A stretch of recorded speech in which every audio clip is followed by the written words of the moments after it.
छठवां अध्याय धूम्रलोचन वध।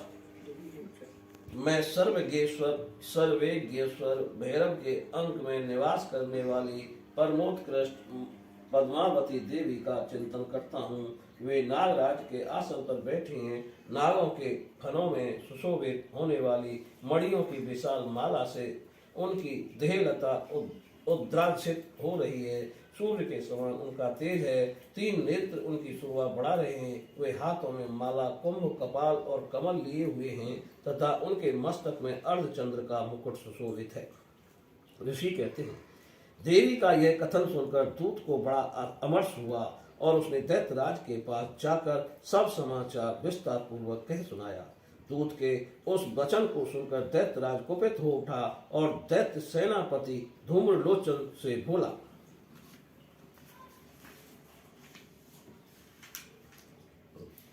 धूम्रलोचन, तुम शीघ्र अपनी सेना साथ लेकर जाओ और उस दुष्टा के केस पकड़कर घसीटते हुए उसे बलपूर्वक यहाँ ले आओ।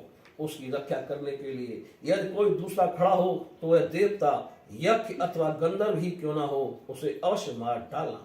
ऋषि कहते हैं, शुंभ के इस प्रकार आज्ञा देने पर धूम्रलोचन दैत्य 60,000 असुरों की सेना को साथ लेकर वहां से तुरंत चल दिया। वहां पहुंचकर उसने हिमालय पर रहने वाली देवी को देखा और ललकार कर कहा, अरे तू शुंभ निशुंभ के पास चल।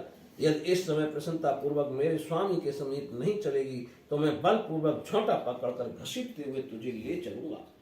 देवी बोली, तुम्हें दैत्यों के राजा ने भेजा है। तुम स्वयं भी बलवान हो और तुम्हारे पास विशाल सेना भी है। ऐसी दशा में यदि मुझे बलपूर्वक ले चलोगे तो मैं तुम्हारा क्या कर सकती हूँ। ऋषि कहते हैं, देवी के यों कहने पर असुर धूम्रलोचन उनकी ओर दौड़ा। तब अंबिका ने हूं शब्द के उच्चारण मात्र से उसे भस्म कर दिया।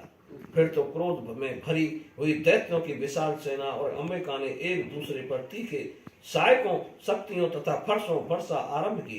इतने में ही देवी का बाण सिंह क्रोध में भरकर भयंकर गर्जना करके गर्दन के बालों को हिलाता हुआ असुरों की सेना में कूद पड़ा। उसने कुछ दैत्यों को पंजों की मार से, कितनों को अपने जबड़ों से और कितनों ही महादैत्यों को पटक कर ऊंट की दाढ़ों से घायल करके मार डाला।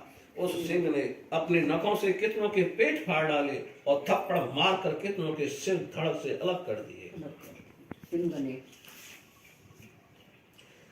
कितनों की भुजाएं और मस्तक काट डाले तथा अपनी गर्दन के बाल हिलाते हुए उसने दूसरे दैत्यों के पेट फाड़कर उनका रक्त चूस लिया। अत्यंत क्रोध में भरे हुए देवी के वाहन उस महाबली सिंह ने क्षण भर में ही असुरों की सारी सेना का संहार कर डाला।